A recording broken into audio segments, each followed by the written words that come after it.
Ngana memang laki soe. Tiap malam hambak bagate, DP besok bangun sosore, bini anak cuma makan tempe.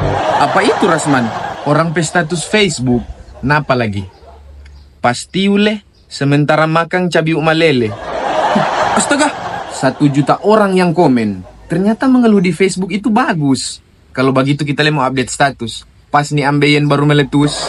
Nyanak bagus mengeluh di sosmed. Tapi kita butuh dikasihani. Ngana kira yang bak komen itu peduli. Tapi kan bagus banyak yang komentari. Tapi palsu. Di belakang sana dorong tatawa akang pangana. Mar kita banyak masalah. Seluruh Asia Tenggara ini mesti dengar kita pecurahan hati.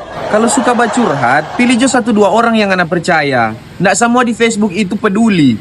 Kita pe masalah banyak. Nggak cukup kalau cuma 2 orang yang dengar. Ngana memang banyak masalah atau cuma banyak mengeluh?